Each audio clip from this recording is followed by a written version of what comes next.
Okay, so today we're gonna learn how to create a wispy, ghostly type image, which this is one that we prepared earlier, and that's the original. Okay, so let's get started. Okay, so what we'll do, we'll just zoom in a bit here so we have a better view of the picture. Now, the first thing we want to use is the ellipsis selection tool. So the elliptical one.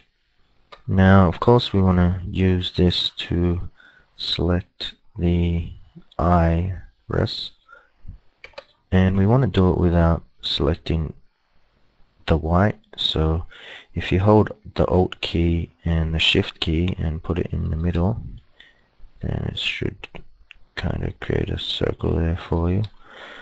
Now, I probably want to zoom in there, and then holding the Shift key you can sort of drag and just keep dragging out till you get a good selection. This is probably the most tedious part, so I'm just gonna pause it. Okay, so after about 2 minutes I've got a decent selection of the eye, so just zoom out a bit. Now what we want to do is make a copy of that and create a new layer at the same time. So you can press Ctrl J, or you can just select layer new and layer via copy. So that's created a new layer there for us. Okay, now what we can do is we can select, right click here and select, not right click actually, just press this little button here, create new fill or adjustment layer, and then we want to select hue saturation, or alternatively you can go to image adjustments and hue saturation, or you can press Ctrl U. So we just want to change the hue there, and as we can see it changes the color of the eyes. So you can select blue, green. Blue's pretty cool, so we'll just push it all the way here to select the blue.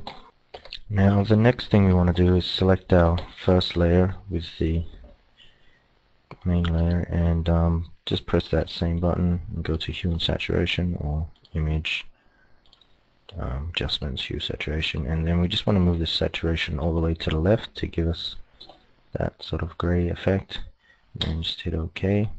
Now to get the ghostly sort of look, you gotta go into, you gotta select the layer first here, and then go into image adjustment and levels, or you can press Ctrl L. Now for here you just want to play around with this, probably like move each one individually, but if you want some numbers to get you started you can just put in 50, 1.5 and 200, and then just sort of move this white slider along here just to get a sort of effect. But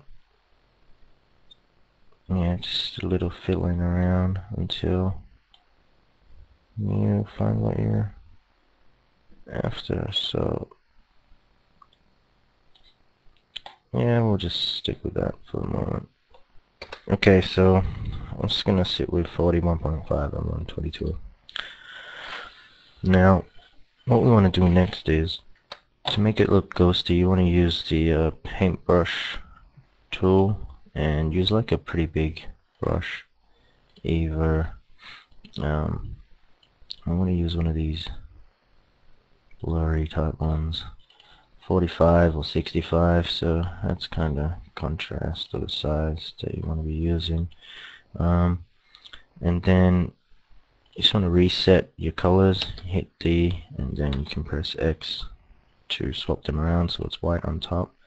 Then you can just sort of go around like this, sort of thing. But the sort of brush I sort of is probably better for this is if you click here, the airbrush soft round with the 50% flow. I find that that's probably better for this example. So you start from the outside edges and just sort of work your way in type thing. Then you can sort of just click on here, make it a bit ghosty like.